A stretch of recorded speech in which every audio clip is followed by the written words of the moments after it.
দুর্গম গিরিকান্তার মরুদুস্তর পারাবার, লঙ্ঘিতে হবে রাত্রি নিশীথে যাত্রীরা হুঁশিয়ার। দুলিতেছে তরি ফুলিতেছে জল ভুলিতেছে মাঝি পথ, ছিঁড়িয়াছে পাল কে ধরিবে হাল, আছে কার হিম্মত।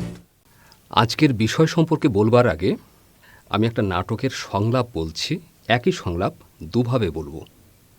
তোমরা মন দিয়ে শুনবে এবং বলবে কোনটা ভালো হয়েছে। এই সংলাপটি রবীন্দ্রনাথের ডাকঘর নাটকের। খেয়াল করো, দুভাবে বলছি। তুমি হাসছো কেন? আমার ওই কাজটাই সকলের চেয়ে ভালো লাগছে। না না, তোমার কাজও খুব ভালো। দুপুরবেলা যখন রোদ্দুর ঝাঁঝা করে, তখন ঘণ্টা বাজে ঢং ঢং ঢং।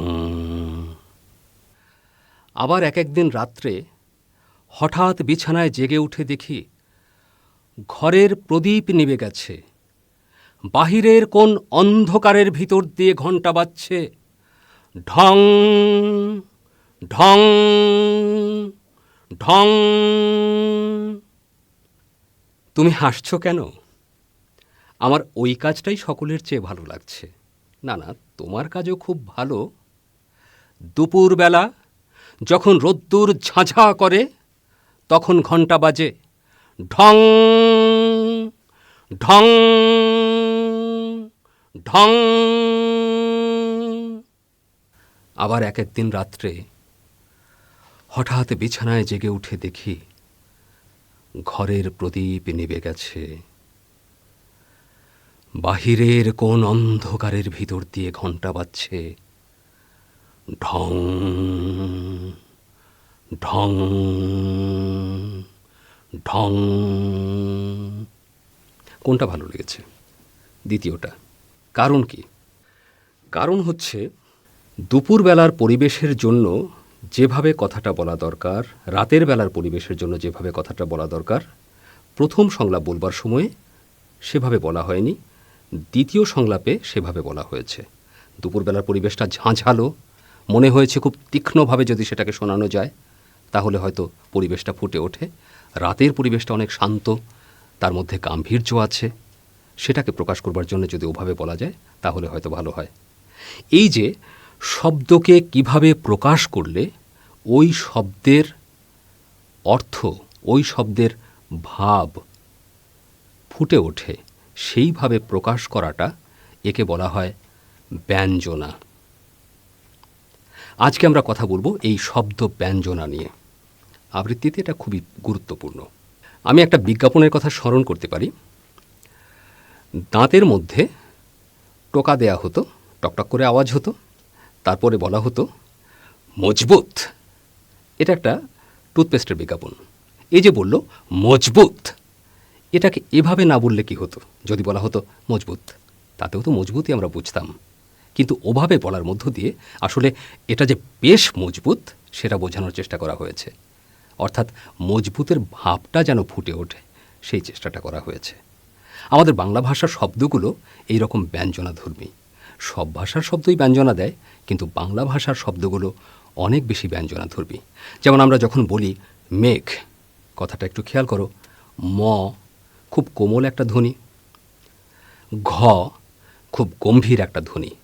এই যে দুটো ধ্বনি মিলে মেঘ হচ্ছে, তাহলে এটাকে কিভাবে বলতে পারি? কোমলতা থাকবে, গাম্ভীর্য থাকবে।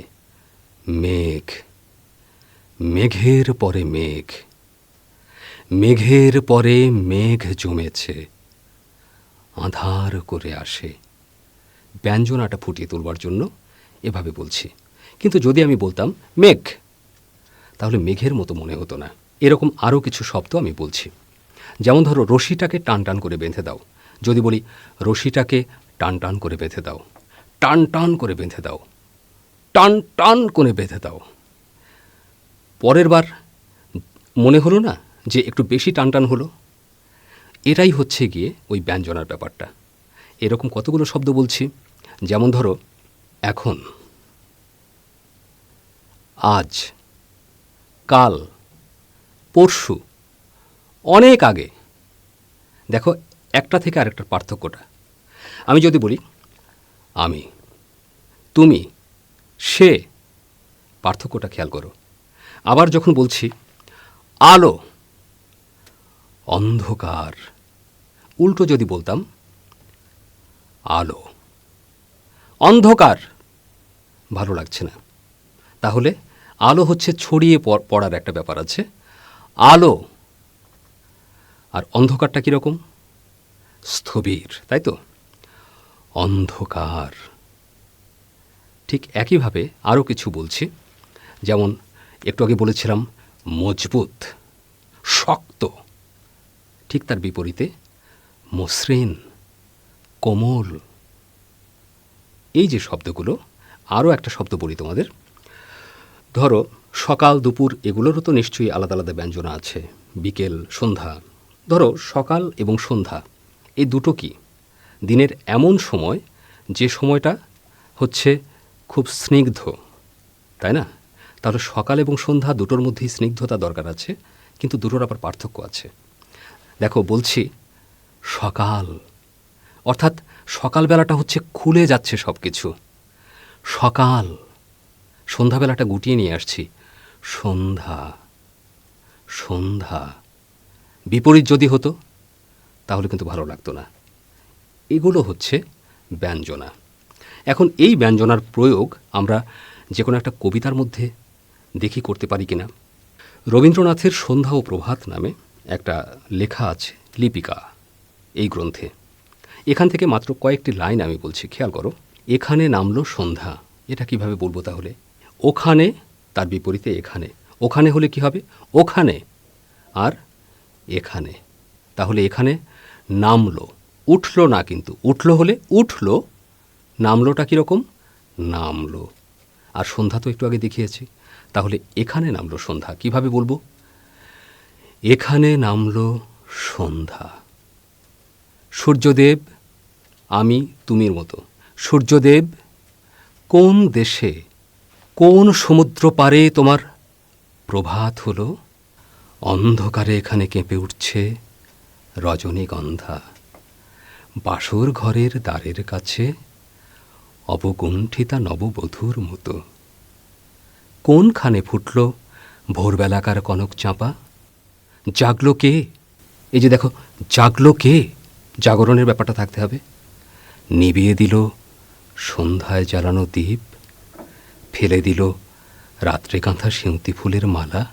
এইভাবে আমরা শব্দগুলো নিয়ে একটু ভাবব, এবং কোন শব্দ কীরকম ব্যঞ্জনা দাবি করে সেগুলো আমরা একটু কণ্ঠস্বরের মাধ্যমে প্রয়োগ করার চেষ্টা করব। একটু ভাবলেই আমরা পেয়ে যাব।